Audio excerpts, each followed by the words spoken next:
ಜೀನಾಗೆ ಸಂಪಾದಕತ್ವದಲ್ಲಿ GMS news Sagar ಸುತ್ತದ ಆಚೆ ಈಚೆ ಸೋಮವಾರದ ನ್ಯೂಸ್ ಅಪ್ಡೇಟ್ಗೆ ತಮಗೆ ಸ್ವಾಗತ. ಮುಖ್ಯಾಂಶಗಳು: ಲೋಕಸಭಾ ಚುನಾವಣೆ ಕಾರ್ಯಕರ್ತರಿಗೆ ಕೃತಜ್ಞತೆ ಸಲ್ಲಿಸಿದ ಕಾಂಗ್ರೆಸ್. ಕಡಿಮೆ ಮತ ಬಂದಿದೆ ಎಂದು ಕಾರ್ಯಕರ್ತರು ಹೆದರಬೇಡಿ. ಜಿಲ್ಲಾ ಮತ್ತು ತಾಲೂಕು ಪಂಚಾಯತ್ ಚುನಾವಣೆಯಲ್ಲಿ ಬಹುಮತ ನಮ್ಮದೇ. ಮೋದಿ ಹೆಸರಿಗೆ ಓಟ್ ಹಾಕಿದ್ದಾರೆಯೇ ವಿನಃ ಹಾಲಪ್ಪ ಮುಖ ನೋಡಿ ಮತ ನೀಡಿಲ್ಲ ಎಂದ ಬೇಳೂರು. ಅಧಿಕಾರಿಗಳು ಕಾರ್ಯಕರ್ತರಿಗೆ ಬೆಲೆ ಕೊಡುತ್ತಿಲ್ಲ. ಶಾಸಕರು ಅಧಿಕಾರಿಗಳ ಮೇಲೆ ನಿಯಂತ್ರಣ ಸಾಧಿಸಬೇಕು ಎಂದ ಜಯಂತ್. ಹೆಚ್ಚುತ್ತಿರುವ ಡೆಂಗ್ಯೂ, ದಿಢೀರ್ ಆಸ್ಪತ್ರೆಗೆ ಭೇಟಿ ಕೊಟ್ಟ ಬೇಳೂರು. ಕರ್ತವ್ಯಕ್ಕೆ ವಿಳಂಬವಾಗಿ ಬರುವ ವೈದ್ಯರಿಗೆ ನೋಟಿಸ್ ನೀಡಲು ಶಾಸಕರ ಸೂಚನೆ. ರಾಜ್ಯ ಮಟ್ಟದ ಮಕ್ಕಳ ಸಾಹಿತ್ಯ ಸಮ್ಮೇಳನ, ಸರ್ವಾಧ್ಯಕ್ಷರಾಗಿ ಮಾನ್ವಿ ಕರೂರು. ಸಾಹಿತ್ಯ ಪರಿಷತ್ತಿನಿಂದ ಆಹ್ವಾನ. ಸಮ್ಮೇಳನದ ಮಾಹಿತಿ ನೀಡಿದ ಮಂಜುನಾಥ್. ಹಿನ್ನೀರಿಗೆ ಸಂದ ಗೌರವ ಎಂದ ಮಾನ್ವಿ. ಕಾಸ್ಪಾಡಿ ಸಮೀಪ ಕಾರು ಮತ್ತು ಬಸ್ ನಡುವೆ ಮುಖಾಮುಖಿ ಡಿಕ್ಕಿ, ಕಾರು ಚಾಲಕನಿಗೆ ಗಾಯ. ಈಗ ಸುದ್ದಿಯ ವಿವರ. ಲೋಕಸಭಾ ಚುನಾವಣೆಯಲ್ಲಿ 26,000 ಮತ ಬಿಜೆಪಿಗೆ ಲೀಡ್ ಬಂದಿದೆ ಎಂದು ಕಾರ್ಯಕರ್ತರು ಹೆದರಬೇಡಿ. ಕೇಂದ್ರದಲ್ಲಿ ನರೇಂದ್ರ ಮೋದಿಯವರು ಪ್ರಧಾನಿಯಾಗಬೇಕು ಎಂದು ಜನರು ಬಿಜೆಪಿಗೆ ಮತ ನೀಡಿದ್ದಾರೆಯೇ ವಿನಃ PY ರಾಘವೇಂದ್ರ, ಹರತಾಳು ಹಾಲಪ್ಪ ಮುಖ ನೋಡಿ ಮತ ಹಾಕಿಲ್ಲ ಎಂದು ಶಾಸಕ ಗೋಪಾಲಕೃಷ್ಣ ಬೇಳೂರು ತಿಳಿಸಿದ್ದಾರೆ. ಸಾಗರದ ಆರ್ಯ ಇಡಿಗರ ಸಮುದಾಯ ಭವನದಲ್ಲಿ ಸೋಮವಾರ ಬ್ಲಾಕ್ ಕಾಂಗ್ರೆಸ್ ವತಿಯಿಂದ ಲೋಕಸಭಾ ಚುನಾವಣೆ ಹಿನ್ನೆಲೆಯಲ್ಲಿ ಏರ್ಪಡಿಸಿದ್ದ ಕಾರ್ಯಕರ್ತರಿಗೆ ಕೃತಜ್ಞತಾ ಸಭೆಯನ್ನು ಉದ್ದೇಶಿಸಿ ಅವರು ಮಾತನಾಡುತ್ತಿದ್ದರು.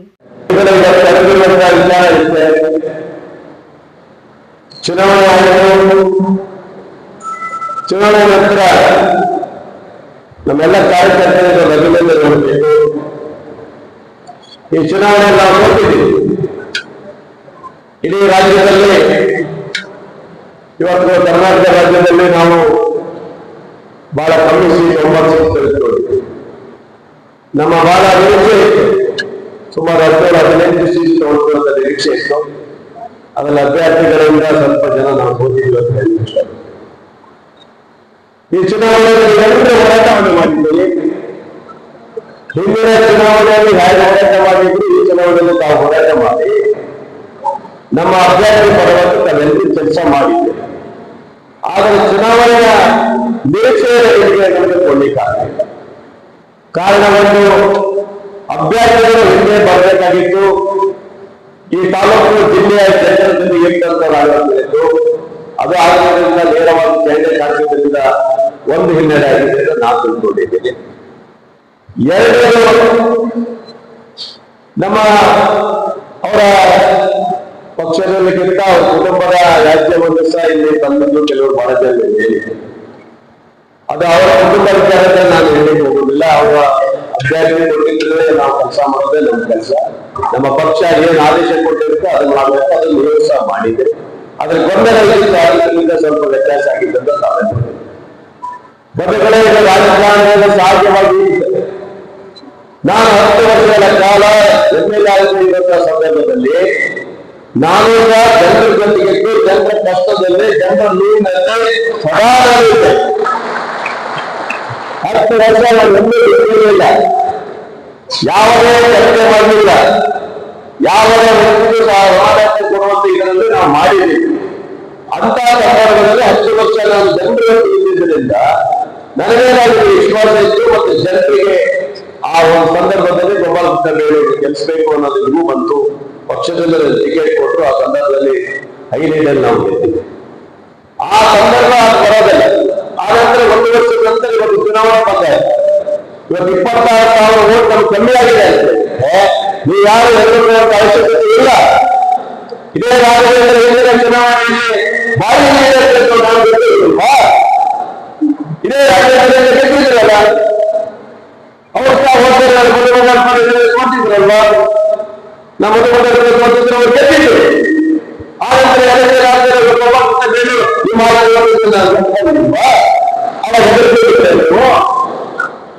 ದೇಶದ ಚುನಾವಣೆ, ಹಿಂದುತ್ವದ ಚುನಾವಣೆ ಆಗಿತ್ತು.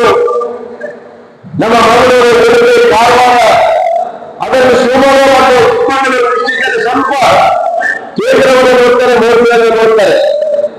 ಅದರಿಂದ ಬೇರೆ ಹೋಗ್ತಾರೆ. ಚುನಾವಣೆಗೆ ನನ್ನ ಚುನಾವಣಾ ಸಂದರ್ಭಗಳು ನಿಮ್ಮ ಚುನಾವಣೆಗೆ ನಾವು ಓಟು ಕೊಡ್ತೀವಿ ಸರ್, ಕೇಂದ್ರ ಅಂತ ಬಂದಾಗ ನಾವು ಸ್ವಲ್ಪ ಆ ಕಡೆ ಇಟ್ಟು ಅನ್ನೋ ಮಾತನ್ನು ಕೆಲವರು ಹೇಳಿದ್ದೀವಿ. ಆದ್ರಿಂದ ಈ ಚುನಾವಣೆಯಲ್ಲಿ ಮೋದಿಯವರು ಓಡ್ಕೊಟ್ಟಿವಿ ನೋಡು, ಆದ್ರೆ ಕೆಟ್ಟ ಹಾಲಪ್ಪ ಮುಖಾಂತರ ಯಾರು ಓಡ್ಕೊಟ್ಟಿದ್ದಲ್ಲ ನಾನು ನೋಡಿಲ್ಲ. ಈ ಆರಾಧ ಯಾವ ಹೋಗಿದ್ದ, ಏನು ಮಾಡಿದ್ದ, ರಾಜ್ಯದಲ್ಲಿ ಬಾಯಿ ತಗೊಂಡ್ರೆ ಇನ್ನು ಹೋದಂತ ಕಾಣಲಿಲ್ಲ. ಇವರು ಹೇಳಿದ್ರೆ ಬಾಯಿ ಪಟಾಕಿ ಹೋಗ್ತಾ ತಪ್ಪ ಆಗತ್ತಾರೆ. ಇನ್ನು 4 ವರ್ಷಗಳಿದೆ. ಈ ಆ 4 ವರ್ಷದಲ್ಲಿ ತಲುಪಬೇಕು ನೀವು. ಈಗಲೇ ಪಟಾಕಿ ಹೊರಡಕ್ಕಾಗಲ್ಲ. ಇನ್ನು ಚುನಾವಣೆಗಳು ಬರ್ತದೆ, ಕಾರ್ಯಕರ್ತರು ಗೊತ್ತಿದ್ದಾರೆ.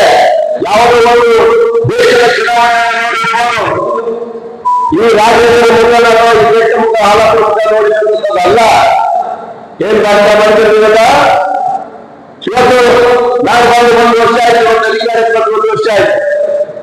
1 ವರ್ಷದ ನಂತರ ಇವತ್ತು ಕೆಲವು ಅಭಿವೃದ್ಧಿ ಮಾಡಬೇಕಾದ್ರೆ ಎಲ್ಲ ರಸ್ತೆಗಳನ್ನು ಮಾಡಬೇಕಂದ್ರೆ ಆಗಲಿಲ್ಲ.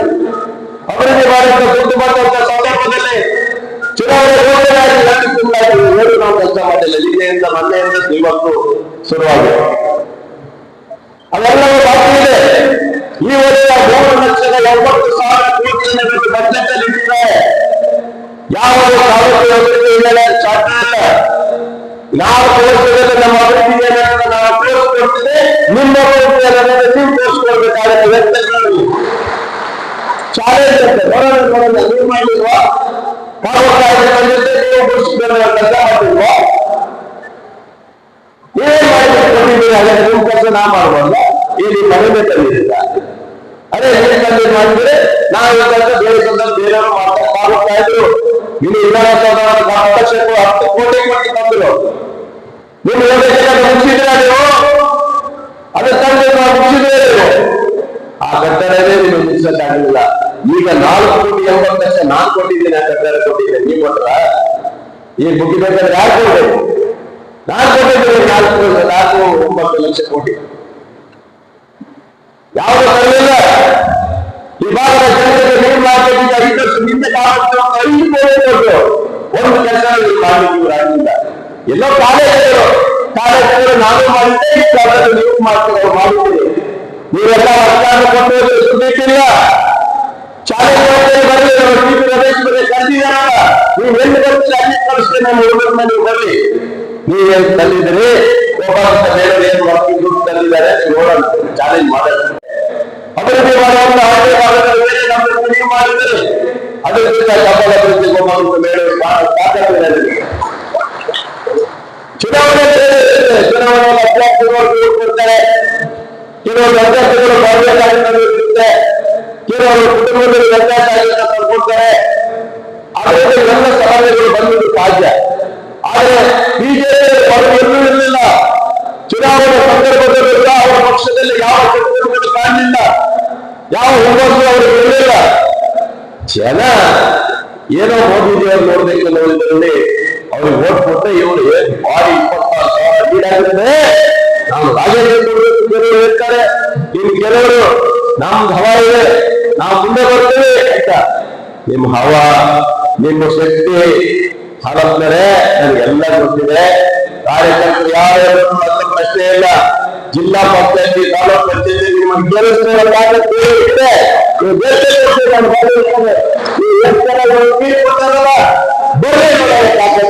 ನೋಡ್ತೇನೆ. ಹಿಂದಿನ ನಗರಸಭೆಯಲ್ಲಿ ಅಲ್ಲ, ನಮ್ಮ ಸರ್ಕಾರ ಇರಲಿಲ್ಲ, ಅವ್ರಿಗೆ ಅದೇ ತಾಲೂಕು ಅವಾಗಲೂ ಬೈಕೊಂಡಿದ್ದೀವಿ. ನಾವು ಸ್ವಲ್ಪ ಸೋತಿದ್ವಿ, 1 ಓಟು 2 ಓಟು ನಾವು ಸೋತಿದ್ದೀವಿ. ಆದ್ರೆ ಇವತ್ತು ನಮ್ದು ಅಧಿಕಾರ ಇದೆ, ನಮ್ದು ಸರ್ಕಾರ ಇದೆ. ಈ ಸರಿ ನಾವು ಒಳ್ಳೆ ಅಭ್ಯರ್ಥಿಗಳನ್ನು ಹಾಕ್ತೀವಿ. ಸ್ವಲ್ಪ ವ್ಯತ್ಯಾಸ ಆಯ್ತು ಓದ್ತಿರ್ತೇವೆ. ನಗರಸಭೆಯಲ್ಲಿ ತಗೊಂಡು 26,000 ನೀರನ್ನು ತಗೊಂಡಿದ್ದಾರೆ. ನೋಡೋಣ, ಅದ್ಯಾವುದು ನಡೆಯಲಿಕ್ಕೆ ಸಾಧ್ಯ ಇಲ್ಲ. ನಗರಸಭೆಯಲ್ಲಿ ಈಗಾಗಲೇ ಬೇಕಾದಷ್ಟು ಹಣವನ್ನು ಈಗಾಗಲೇ ಬಿಡುಗಡೆ ಮಾಡಿದ್ದೀರಿ, ಬುದ್ಧಿ ಪೂಜೆ ಮಾಡಿದ್ದೀರಿ ಮತ್ತು ಶಂಕುಸ್ಥಾಪನೆ ಮಾಡಿದ್ದೀರಿ. ಜನರಿಗೆ ನಾನು ಬಂದು ಇವತ್ತು ನನಗೆ ಒಂದು ಸ್ವಲ್ಪ ಏನಾಗುತ್ತೆ, ಜನರು ಬಿಸಿ ಆಗುತ್ತೆ. ಬೆಳಗ್ಗೆ ಜನರು ಮಾತಾಡ್ತಿದ್ದು ಕಾರ್ಯಕ್ರಮಕ್ಕೆ ಹೋಗ್ಬೇಕು, ಇನ್ನೊಂದು ಕಡೆ ಹೋಗ್ಬೇಕಾದ್ರೆ ಬೆಳಗ್ಗೆ ಸಂಜೆವರೆಗೆ ಆಗ್ತದೆ. ಒಂದೊಂದರೆ ಜನರಿಗೆ ಸಿಗ್ಲಿಕ್ಕೆ ಆಗೋದೆಲ್ಲ ಆಗ್ಬೋದು. ಆದ್ರೆ ಯಾರಿಗೂ ನಾವು ಇದು ಮಾಡಿ ದೂರ ಇಟ್ಟಿದ್ದಲ್ಲ, ಗೊಂದಲ ಇರುತ್ತೆ. ಎಲ್ಲರಿಗೂ ನಿಗಮ ಮಾಡೋಕ್ಕಾಗಲ್ಲ, ಎಲ್ಲರಿಗೂ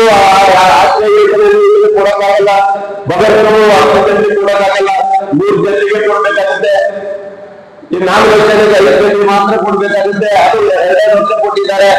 ಆ 2 ವರ್ಷ ಮತ್ತೆ ಮಾಡ್ಕೊಡೋಕೆ ಅವಕಾಶಗಳಿದ್ದಾವೆ. ಹಾಗಾಗಿ ಹೊಸ ಕಮಿಟಿ ಅಧ್ಯಕ್ಷರನ್ನ ಇವತ್ತು ಜೊತೆಯಲ್ಲಿ ಮಾಡಿ ಅವರ ನೇತೃತ್ವದಲ್ಲಿ ಒಂದು ಹೊಸ ಕಮಿಟಿ ಮಾಡಬೇಕು. ಅವರ ನೇತೃತ್ವದಲ್ಲಿ ಒಂದು ಕಮಿಟಿ ಮಾಡಿ ಇಡೀ ತಾಲೂಕಿನ ಎಲ್ಲ ವರ್ಗಗಳನ್ನು ತೆಗೆದುಕೊಂಡು ಒಂದು ಕಾಂಗ್ರೆಸ್ ಕಮಿಟಿ ಆಗಬೇಕಾಗಿದೆ. ಮತ್ತೆ ಸ್ಥಿತಿಯಲ್ಲಿ ಒಂದು ಕಮಿಟಿಯನ್ನು ಮಾಡಬೇಕಾಗಿದೆ. ಈ ಜೊತೆ ಹಿಡಿದುಕೊಂಡು ಹೋಗಬೇಕಾಗಿದೆ. ಕಾಂಗ್ರೆಸ್ ಪಕ್ಷದಲ್ಲಿ ಇಷ್ಟೊಂದು ಗ್ಯಾರಂಟಿಗಳನ್ನು ಕೊಟ್ಟು ಸಹ ಓಟ್ ತಗೊಳ್ಳೋಕ್ಕಾಗಿಲ್ಲ. 26,000 ಲೀಡು ಇಡೀ ಜಿಲ್ಲೆಯಲ್ಲಿ ಲೀಡ್ ಬಂದಿದೆ. ಅವ್ರು ಬಂದಿದೆ ಅಂದ್ರೆ ನಾವು ಇವತ್ತು ಯಾಕೆ ಇಷ್ಟೊಂದು ಲೀಡ್ ನಮಗೆ ಬಂದಿಲ್ಲ, ಯಾಕೆ ಅವರು ಬಂತು ಅಂದ್ರೆ ಯೋಚನೆ ಮಾಡೋ ಪರಿಸ್ಥಿತಿ ಬಂದಿದೆ. ಆದ್ರಿಂದ ಆಗೋದು ಇವತ್ತು ಕ್ಯಾಂಡಿಡೇಟ್ ಕೊಟ್ಟರು, ಗೀತಾ ಶಿವರಾಜ್ ಕುಮಾರ್ ಕೊಟ್ಟರು. ಅವರಿಗೆ ಬಹಳಷ್ಟು ಜನರಿಗೆ ಕೊಡ್ಲಿಕ್ಕೆ ಇಷ್ಟ ಇರಬಹುದು, ನಮ್ಮ ಪಕ್ಷದಲ್ಲೂ ಇಷ್ಟ ಆಗಿರ್ಬೋದು ಗೊತ್ತಿಲ್ಲ. ಅಣ್ಣ ತಮ್ಮನ ಗಲಾಟೆಗಳು ಸ್ವಲ್ಪ ಇಲ್ಲಿ ಬಂದಿದೆ ಅಂತ ನಾವು ಬಹಳ ಜನ ಇಲ್ಲಿ ಹೇಳ್ತಾರೆ. ಒಬ್ಬ ಕಡೆ ಈ ಕಡೆ ಹೇಳ್ತಾರೆ ಅವ್ರ ಅಣ್ಣ ತಮ್ಮ ಗಲಾಟೆ ಇಲ್ಲ ನಾವು ರಾಜಕೀಯ ಕೊಡ್ಬೇಕಾಯ್ತು ಅಂತ ಹೇಳ್ತಾರೆ. ಅವೆಲ್ಲವನ್ನು ನಾವು ಏನು ಮಾಡಿ ಕೊಡುವುದಿಲ್ಲ. ನಮ್ಮ ಪಕ್ಷ ನಮ್ಮದು, ನಮ್ಮ ಪಕ್ಷದ ಅಭ್ಯರ್ಥಿ ಕೊಟ್ಟಂತ ಸಂದರ್ಭದಲ್ಲಿ ನಾವು ಕೆಲಸ ಮಾಡುವ ಕೆಲಸ ನಾವು ಈ ಚುನಾವಣೆಯಲ್ಲಿ ಒಂದು ವರ್ಷಗಳ ಕಾಲ ಯಾವುದೇ ಹಂಗೆ ಮಾಡುತ್ತಿರುವುದು ಏನು ಪಂಚಾಯತಿ ಬಂದಿದೆ ಅದಕ್ಕೆ ಚೂಡಿಕೆ ನಾವು ಕೊಟ್ಟು ನಾವು ಸಂಪೂರ್ಣ ಜನತೆಯಲ್ಲಿ ಕೆಲಸ ಮಾಡಿದ್ದೀವಿ. ಆರೋಗ್ಯದಲ್ಲ ಕೆಲಸ ಮಾಡಿದ್ದೀವಿ. ಆದರೂ ನಮಗೆ ಹಿನ್ನೆಲೆಯಾಗಿದೆ. ಸ್ವಲ್ಪ ಯೋಚನೆ ಮಾಡಬೇಕಾಗಿದೆ. ಇವತ್ತು ಬಿಜೆಪಿಯ ಪರವಾಗಿ, ಮೋದಿಯವರ ಪರವಾಗಿ ಈ ಕಡೆ ಕೊಟ್ಟಿದ್ದಾರೆ. ಆದರೆ ಉತ್ತರ ಕರ್ನಾಟಕದಲ್ಲಿ ಮೋದಿ ಯಾರು ಕೊಟ್ಟಿಲ್ಲ. ಅಲ್ಲಿ ಬೇರೆ ಪಕ್ಷಗಳು ನಮಗೆ ಬಂದಿವೆ. ಈ ಭಾಗದಲ್ಲಿ ಮಾತ್ರ ಉಡುಪಿ, ಮಂಗಳೂರು, ಕಾರವಾರ ಮತ್ತು ನಮ್ಮ ಶಿವಮೊಗ್ಗ ಮತ್ತು ನಮ್ಮ ಚಿಕ್ಕಮಗಳೂರು ಮಾತ್ರ ಸ್ವಲ್ಪ ಮೋದಿ ಅಂತ ನೋಡಿರ್ಬೋದು. ಇಷ್ಟು ಬಿಟ್ಟರೆ ಬೇರೆ ಏನಿಲ್ಲ. ಆವತ್ತು ಅಪಾಸೆ ಮಾಡ್ತಾರೆ. ನಾನು ಬಂದ ಮೇಲೆ ಬಹಳ ಪ್ರಯೋಜನತೆ, ಬಹಳ ಹೋರಾಟ ಆಗಿರುವಂತೆ, ಎಲ್ಲೆಲ್ಲಿ ಹೋರಾಟ ಆಗಿದೆ ಅವ್ರು ಹೇಳಿದ್ದೆ. ಗೌತಮಪುರದಲ್ಲಿ ಪತ್ರಿಕೆ ಇದೆ. ಗೌತಮಪುರದಲ್ಲಿ ಹೋರಾಟ ಆಗಿದೆ. ಅಲ್ಲಿ ಅಕ್ಕಪಕ್ಕ ಜೈಲಿದೆ. ಅವ್ರದ್ದು ವೈದ್ಯತೆ ನಂದಲ್ಲ. ನಮ್ಮ ಗುಂಡಗಳು ನಮ್ಗೆ ಯಾರು ಕಾರ್ಯಕರ್ತರು ಕರ್ಕೊಂಡು ಹೋಗಿ ಹೊಡೆದಲ್ಲ. ಅದು ವೈದ್ಯತೆ. ಬಟ್ ಆ ಸಮಯದಲ್ಲಿ ಆ ಭಟ್ರು ನನಗೆ ಫೋನ್ ಮಾಡಿದ ತಕ್ಷಣ ಅದು ಕೇಸ್ ಮಾಡಿ ಅದರ ಮೇಲೆ ಕೇಸ್ ಮಾಡ್ತಿದ್ದಿಲ್ಲ. ಅವ್ರಿಗೂ ಅರೆಸ್ಟ್ ಮಾಡಿ ಇದು ಮಾಡಿದ್ರು. ಮತ್ತೆ ಇನ್ನೊಂದು ಗ್ಯಾರಂಟಿ ಅನುಷ್ಠಾನ ಸಮಿತಿ ತಾಲೂಕು ಅಧ್ಯಕ್ಷ ಬಿಆರ್ ಜಯಂತ್ ಮಾತನಾಡಿ, ಈ ಅಧಿಕಾರಿಗಳನ್ನ ಸ್ವಲ್ಪ ಬಗ್ಸುವಂತ ಕೆಲಸವನ್ನ ನಾನೇ ಮಾಡ್ತಾ ಇದ್ದೆ ಬ್ಲಾಕ್ ಅಧ್ಯಕ್ಷನಾಗಿ. ಆದ್ರೆ ಇವತ್ತು ಸಾಧ್ಯ ಆಗ್ತಾ ಇಲ್ಲ. ಯಾಕೆ ಅಂತ ನನ್ಗೆ ಗೊತ್ತಾಗ್ತಾ ಇಲ್ಲ. ಯಾರು ಕೆಲಸ ಮಾಡೋದಿಲ್ಲ. ಅಲ್ಲೊಬ್ಬ ಮುನ್ಸಿಪಲ್ ಕಮಿಷನರ್ ಇದ್ದಾನೆ.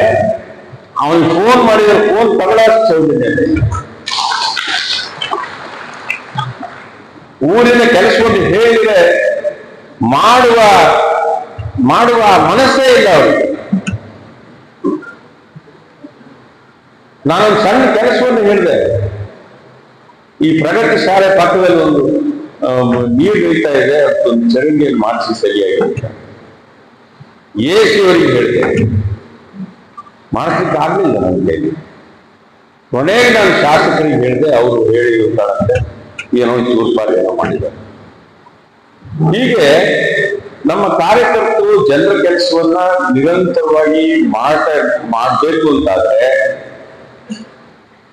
ಹಾಗೆ ಮಾಡದೆ ಹೋದ್ರೆ ಜನ ನಮ್ಮ ಜೊತೆ ಉಳಿಯೋದಿಲ್ಲ. ಆದ್ರಿಂದ ಕಾರ್ಯಕರ್ತರಿಗೆ ಶಕ್ತಿ ಕೊಡುವಂತ ಕೆಲಸವನ್ನ ಮಾಡಬೇಕು. ಪಕ್ಷವನ್ನ ನಾವು ಬೆಳೆಸಬೇಕು. ನಮಗೆ 26,000 ಮತಗಳು ಕೊರತೆ ಆಗಿದೆ ಸಾಗರ ವಿಧಾನಸಭಾ ಕ್ಷೇತ್ರದಲ್ಲಿ. ಅದು ಮತ್ತೆ ಕುಸಿಯೋದಕ್ಕೆ ನಾವು ಬಿಡ್ಬೋದು. ಆ ಎಚ್ಚರಿಕೆಯನ್ನು ನಾವು ಇಟ್ಕೊಂಡು ಹೊಸ ರೀತಿಯಲ್ಲಿ ಪಕ್ಷವನ್ನ ಕಟ್ಟುವಂತ ಕೆಲಸವನ್ನ ನಾವು ಮಾಡಬೇಕು. ನಮಗೆ ಕಾರ್ಯಕ್ರಮ ಇದಾವೆ. ನಾವು ಕೊಟ್ಟಿರ್ತಕ್ಕಂಥ 5 ಗ್ಯಾರಂಟಿಗಳು ಅದೇನು ಕಡಿಮೆ ಅಲ್ಲ. ಆ ಗ್ಯಾರಂಟಿಯನ್ನ ಪಡೆದು ಫಲಾನುಭವಿಗಳು ಆದಷ್ಟು ಜನ ಓಟ್ ಹಾಕಿಬಿಟ್ರೆ ನಾವು 25-30 ಸಾವಿರ ಮತಗಳಿಗಿಂತ ಜಾಸ್ತಿ ಲೀಡ್ ನಲ್ಲಿ ನಾವು ಗೆಲ್ತೇವೆ ಎಲ್ಲ ಕಡೆ. ಅದು ಯಾಕೆ ಆಗಿಲ್ಲ? ರಾಜ್ಯಾದ್ಯಂತ ಆಗಿಲ್ಲ.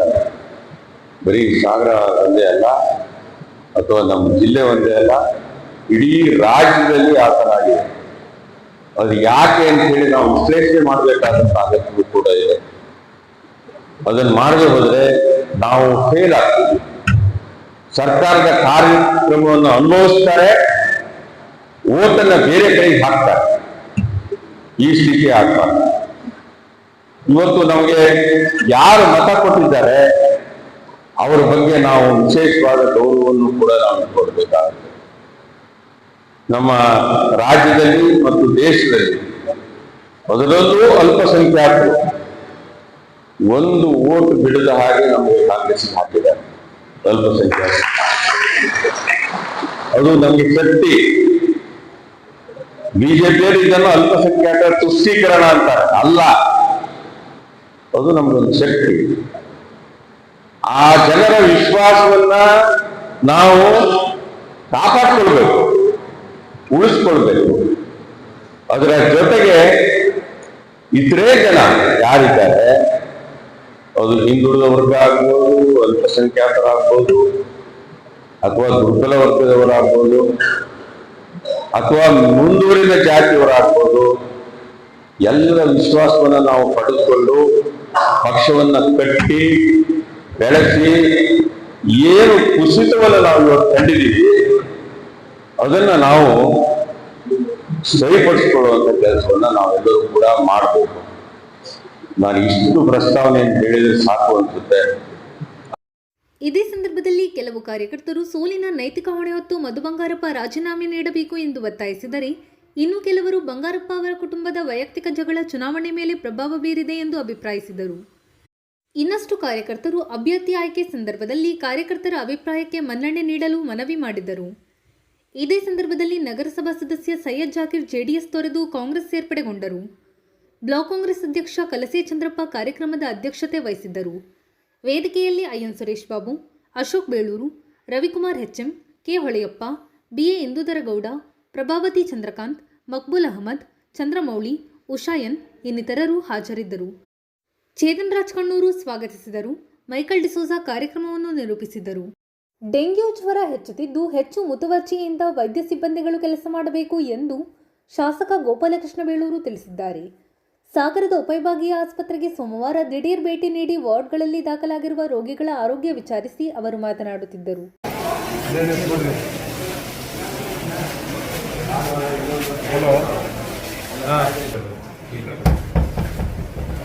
ಯಾರು ಬರಲಿಲ್ಲ ನೋಡಿ ಹೇಳಿ, ಯಾರು ಬರಲಿಲ್ಲ? ಅವ್ರಿಗೇನು ಸ್ಪೆಷಲ್ ಅಲ್ರಿ? ಪ್ರತಿ ಸರಿ ಹಂಗೆ ಮಾಡ್ತಾರಲ್ಲ ಅವರು. ಯಾಕೆ ಬರಲ್ಲ ಅವರು? ಪ್ರತಿದಿನ ಇದೇ ತರ ಮಾಡ್ತಾರಲ್ಲ ಅವರು. ಏನ್ ಹೇಳುದು ಅವ್ರಿಗೆ? ಏನ್ ಹೇಳ್ತಾರೆ ಅವ್ರಿಗೆ? ನೋಟಿಸ್ ಕೊಡಕ್ಕಾಗಲ್ಲ ನಿಮಗೆ ಪದೇ ಪದೇ? ಎಷ್ಟು ಕೊಟ್ಟಿದ್ದೀರಿ? ಕೊಟ್ರೆ ಎಷ್ಟು ಕೊಟ್ಟಿದ್ದೀರಿ?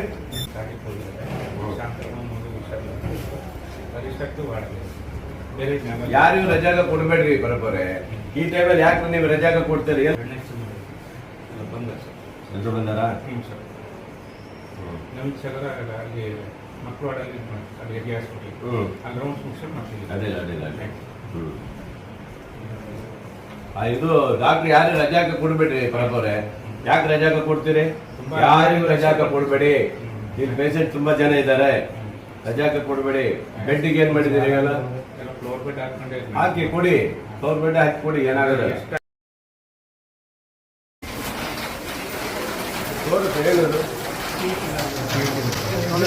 ಅಲ್ಲಿ ಮೇಲ್ಗಡೆದು ನೀರು ಅಲ್ಲಿಗೆ ಬಂದು ಅಲ್ಲಿ ಹೋಗುತ್ತೆ, ಸೀರತ್ತದೆ. ಒಂದು ಹಾಕ್ಸಿಲ್ಲ, ಇದು ಹೊರಗಡೆ ಹಾಕ್ಸಿರ್ತದೆ. ಗಲೀಜಲ್ಲ.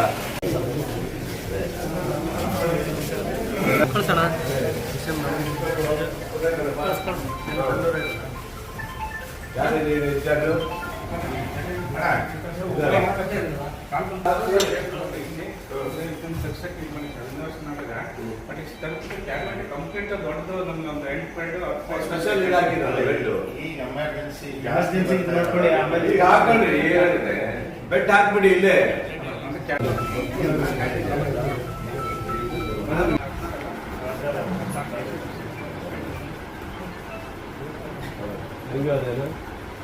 ಬೆಂಗಳೂರು ಗಿರಿ ಮಗ ಅಲ್ಲ, ಇಷ್ಟು ದಿನ ನೀತಿ ಸಮಿತಿ ಇತ್ತು, ಬರ್ಲಿಕ್ಕಾಗಲಿಲ್ಲ. ಈಗ ಅವಕಾಶ ಸಿಕ್ಕಿದೆ, ಸೀದಾ ಸಡನ್ಲಿ ಭೇಟಿ ಮಾಡೋಣ ಅಂತ ಬಂದಿದ್ದೀವಿ. ಯಾಕಂದರೆ ಡೆಂಗೆ ಜ್ವರ ಹೆಚ್ಚಾಗಿದೆ. ಇಡೀ ನಮ್ಮ ತಾಲೂಕಲ್ಲಿ ಕೆಲವು ಹಳ್ಳಿಯಲ್ಲಿ 20-30 ಜನ ಡೆಂಗೆ ಜ್ವರದಲ್ಲಿ ನಡ್ತಾ ಇದ್ದಾರೆ. ಅದರಿಂದ ಇಲ್ಲಿ ಬೆಡ್ಗಳಿಗೆ ಸಮಸ್ಯೆ ಇದೆ. ನಾವು ಬೆಡ್ಗಳು ಅಡ್ಜಸ್ಟ್ ಮಾಡಬೇಕು, ಜೊತೆಗೆ ಕೆಳಗಡೆಯೂ ಸ್ವಲ್ಪ ಬೆಡ್ ಹಾಕಬೇಕಾಗುತ್ತೆ. ಇವೆಲ್ಲ ನೋಡಬೇಕಲ್ಲ, ಅದಕ್ಕಾಗಿ ಏನು ಇದೆಲ್ಲ ಮಾಡಿದ್ದಾರೆ. ಆದರೂ ಸ್ವಲ್ಪ ಡಾಕ್ಟ್ರುಗಳೆಲ್ಲ ಕರೆಕ್ಟ್ ಟೈಮ್ ಬರೀಬೇಕಲ್ಲ. ಈ ಟೈಮಲ್ಲಿ ಯಾರು ರಜೆ ಹಾಕ್ಬಾರ್ದು, ನರ್ಸ್ಗಳು ಯಾರು ರಜೆ ಹಾಕ್ಬಾರ್ದು. ಹಾಗಾಗಿ ಜನರಿಗೆ ಟ್ರೀಟ್ಮೆಂಟ್ ಆಗಬೇಕು ಅನ್ನೋ ರೀತಿಯಲ್ಲಿ ಬಂದಿದ್ದೀವಿ. ಚೆನ್ನಾಗಿ ಆಗ್ತಾ ಇದೆ. ಸರ್ 9:30ಗೆ ಡಾಕ್ಟರ್ ಬರೋರು 10:30 11 ಗಂಟೆಗೂ ಬರ್ತಾರೆ ಸರ್. ಅದಕ್ಕೆ ಚಾರ್ಜ್ ತೊಗೊಂಡಿದ್ದೀನಿ. ಯಾರ್ಯಾರು ಬಂದಿದ್ದಾರೆ ಅವ್ರಿಗೆಲ್ಲರಿಗೂ ಚಾರ್ಜ್ ತೊಗೊಂಡಿದ್ದೀನಿ. 10 ಗಂಟೆ ಮೇಲೆ ಅವ್ರು ಏನು ಡ್ಯೂಟಿ ಇದೆ ಅಷ್ಟೊತ್ತಿಗೆ ಬರಬೇಕು.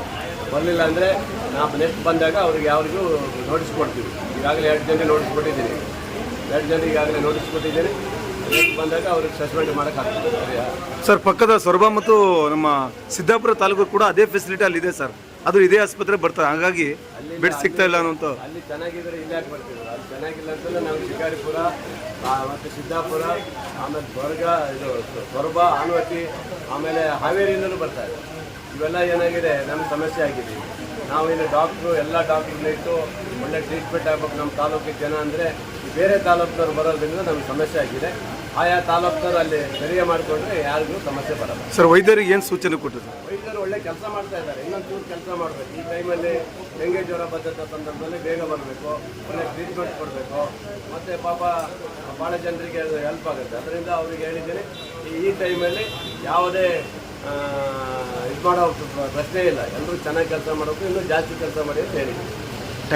ಈ ಸಂದರ್ಭದಲ್ಲಿ civil surgeon doctor Parappa K, Somashekhar Labgere, Taramurthy, Ashok Belur, Ravikumar ಇನ್ನಿತರರು ಹಾಜರಿದ್ದರು. ಸಾಹಿತ್ಯ ಸಮ್ಮೇಳನದಲ್ಲಿ ಭಾಗವಹಿಸುವ ಪ್ರತಿಯೊಂದು ಮಗುವೂ ಪ್ರತಿಭಾವಂತರೇ ಆಗಿರುತ್ತಾರೆ. ಮಕ್ಕಳಲ್ಲಿರುವ ಪ್ರತಿಭೆಯನ್ನು ಗುರುತಿಸಿ ಪ್ರೋತ್ಸಾಹಿಸುವ ಕೆಲಸವಾಗಬೇಕು ಎಂದು ಜಿಲ್ಲಾ ಕನ್ನಡ ಸಾಹಿತ್ಯ ಪರಿಷತ್ ಅಧ್ಯಕ್ಷ ಡಿ ಮಂಜುನಾಥ್ ತಿಳಿಸಿದರು.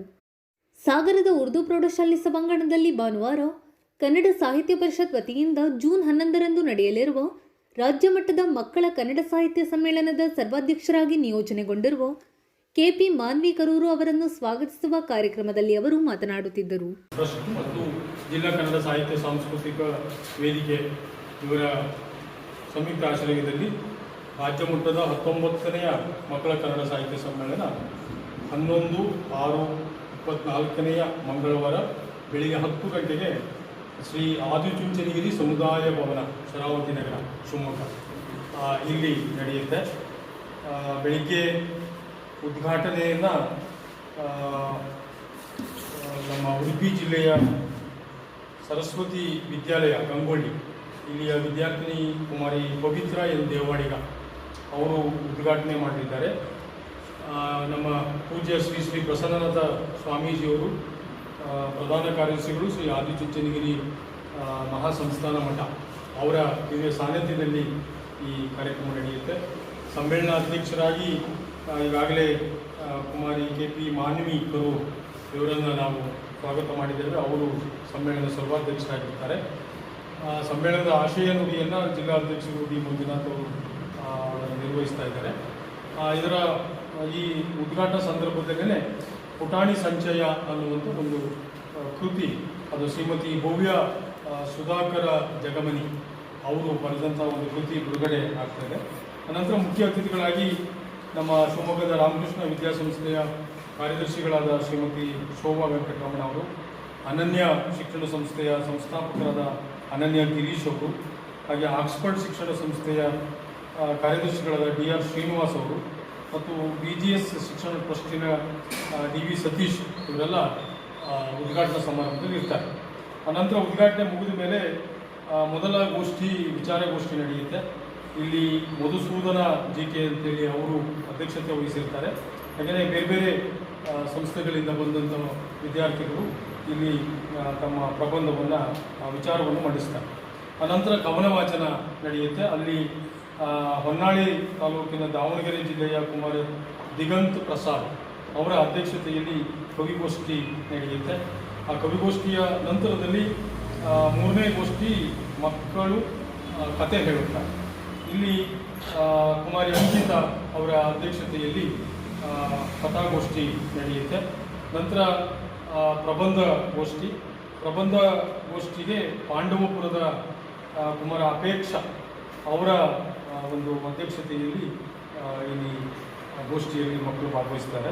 ಅನಂತರ ಸಮಾರೋಪದಲ್ಲಿ ಅನುಷಾ ಕೆ ಹಿರೇಮಠ ಅಂತ, ಈಗಾಗಲೇ ನೀವೆಲ್ಲ ಭಾಷಣ ಕೇಳಿದ್ದೀರಿ ಅವಳ ಶಿಗ್ಗಾಂವಿನ, ಅಂದರೆ ಅವಳು ಆನ್ಮಟ್ಟಿ ಹುಡುಗಿ, ಅಲ್ಲಿ ಓದ್ತಾ ಇದ್ದಾರೆ.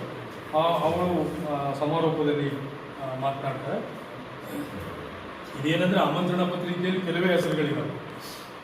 ಈಗ ದೊಡ್ಡ ದೊಡ್ಡ ಈ ಒಂದು ಕಾರ್ಯಕ್ರಮ ಬಹುಶಃ 18ನೇ ಅಥವಾ 18ವರೆಗೆ ನಡೆದ ಸಮ್ಮೇಳನದಷ್ಟು ಅದ್ದೂರಿಯಾಗಿ ಮಾಡೋಕ್ಕಾಗ್ತಿಲ್ಲ. ಒಂದು ಮಳೆ ಮೆರವಣಿಗೆ ಅವನ್ನೆಲ್ಲ ನಿರ್ವಹಿಸೋಕೆ ಆಗಬೇಕು ಅನ್ನುವಂಥದ್ದು ಮುಖ್ಯ ಉದ್ದೇಶ ಇಟ್ಟುಕೊಂಡು ಸಮ್ಮೇಳನ ಮಾಡ್ತಾ ಇದ್ದೀವಿ. ನಂತರ ಸಂಜೆ ನಮ್ಮದು ಸಾಹಿತ್ಯ ಹುಣ್ಣಿಮೆ, ಅದರ 225ನೇ ತಿಂಗಳ ಕಾರ್ಯಕ್ರಮ, ಅದು ಸಂಜೆ 6 ಗಂಟೆಯಿಂದ ಆರಂಭಗೊಳ್ಳುತ್ತೆ.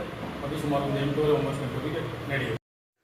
ಸಮ್ಮೇಳನದ ಸರ್ವಾಧ್ಯಕ್ಷರಾಗಿ ನಿಯೋಜನೆಗೊಂಡಿರುವ ಕೆಪಿ ಮಾನ್ವಿ ಆಹ್ವಾನ ಸ್ವೀಕರಿಸಿ ಮಾತನಾಡುತ್ತಾ, ಸಂತೋಷವಾದಾಗ ಮಾತು ಮೌನವಾಗತ್ತಂತ ಹೇಳಿ ಕೇಳಿದ್ದೆ. ಇವಾಗ ನನಗೂ ಅದೇ ಥರ ಸಾಗರದ ನೆಲ ಸಾಹಿತ್ಯದ ಹಿರಿಯ ಸಾಹಿತಿಗಳಾದ ನಾಡು ಸೋಸ, GS ಭಟ್ರು, ವಿ ಗಣೇಶ್, ಶ್ರೀನಿವಾಸ ಉಡುಪ ಇವರಂತಹ ಮಹಾನ್ ವ್ಯಕ್ತಿಗಳ ಸಾಹಿತ್ಯ ಪ್ರಪಂಚ ಸಾಗರದಲ್ಲಿದೆ. ಈ ಪರಿಧಿಯಲ್ಲಿ ನಾನಿನ್ನು ಬಹಳ ಚಿಕ್ಕವಳು, ಆದರೆ ಬಹಳ ದೊಡ್ಡ ಜವಾಬ್ದಾರಿ ನನಗೆ ಏರಿಸಿದ್ದೀನಿ. ನನ್ನ ಈ ಪಯಣಕ್ಕೆ ಬೆಂಬಲಿಗರಾಗಿ ನಿಂತ VT ಸ್ವಾಮಿ, ಸತ್ಯನಾರಾಯಣ ಶಿವಂತೆ, ಕಸ್ತೂರಿ ಸಾಗರ್, ಉಮೇಶ್ ಹಿರೇನಲ್ಲೂರು, G ನಾಗೇಶ್, ಬಸವರಾಜ್ ಇವರೆಲ್ಲರಿಗೂ ನಾನು ಋಣಿಯಾಗಿರ್ತೇನೆ. ಈ ಅಧ್ಯಕ್ಷೀಯ ಸ್ಥಾನ ಸಾಗರಕ್ಕೆ, ನನ್ನೂರಾದ ಹಿನ್ನೀರಿಗೆ, ಮುಳುಗಡೆಯ ಜನತೆಗೆ ಸಿಕ್ಕ ಗೌರವ ಅಂತೇಳಿ ನಾನು ಭಾವಿಸ್ತೇನೆ. 11ನೇ ತಾರೀಕು ರಾಜ್ಯ ಮಕ್ಕಳ ಸಾಹಿತ್ಯ ಸಮ್ಮೇಳನ ಶಿವಮೊಗ್ಗದಲ್ಲಿ ನಡೀತಾ ಇದೆ. ತಾವೆಲ್ಲರೂ ಬಂದು ಈ ಕಾರ್ಯಕ್ರಮ ಯಶಸ್ವಿಗೊಳಿಸಲು ಸಹಕರಿಸಬೇಕಂತ ಹೇಳಿ ಕೇಳ್ತಾ ನನ್ನ ಮಾತನ್ನು ಮುಗಿಸ್ತೇನೆ. ಸಾಹಿತ್ಯ ಪರಿಷತ್ ತಾಲೂಕು ಅಧ್ಯಕ್ಷ VT ಸ್ವಾಮಿ ಕಾರ್ಯಕ್ರಮದ ಅಧ್ಯಕ್ಷತೆ ವಹಿಸಿ ಮಾತನಾಡಿದರು. ಹಂತದಲ್ಲಿ ನಡೀತಾ ಇದೆ. ಒಂದು ಗುಂಡಾ ಜಯಸರ ನಮನ, ಮತ್ತೊಂದು ಹಿರಿಯ ನಮ್ಮ ಸಾಹಿತಿಗಳು ಮಾನ್ವಿ ಕರೂರವರನ್ನು ಸಮ್ಮೇಳನದ ಅಧ್ಯಕ್ಷರಾಗಿ ಸ್ವಾಗತ ಮಾಡುವಂಥ ಒಂದು ಸಂಭ್ರಮದಲ್ಲಿ ನಾವೆಲ್ಲ ಇದ್ದೀವಿ. ಸಾಹಿತ್ಯ ಅಂದರೆ ಒಂದು ರೀತಿಯ ಸಾಗರಕ್ಕೆ ವಿಶೇಷವಾದ ಸ್ಥಾನವನ್ನು ಇದೆ.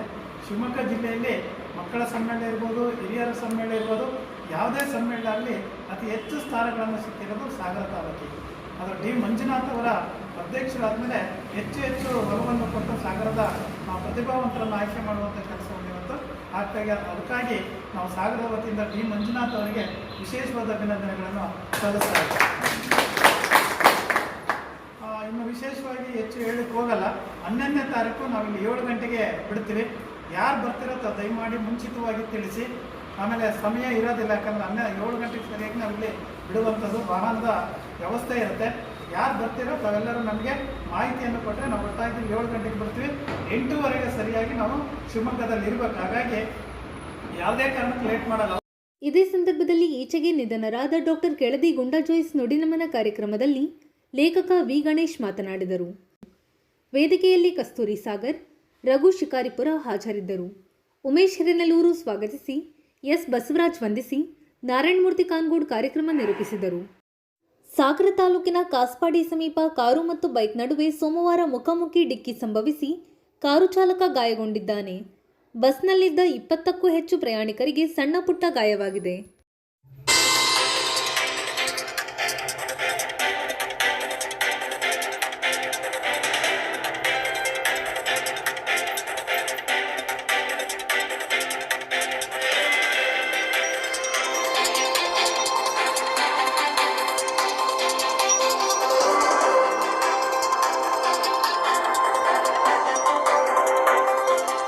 ಇದು ಸೋಮವಾರದ ಸಮಗ್ರ ಸುದ್ದಿ. ನಿರಂತರ ಸುದ್ದಿಗಾಗಿ ನೋಡ್ತಾ ಇರಿ GNS ನ್ಯೂಸ್. ನಮಸ್ಕಾರ.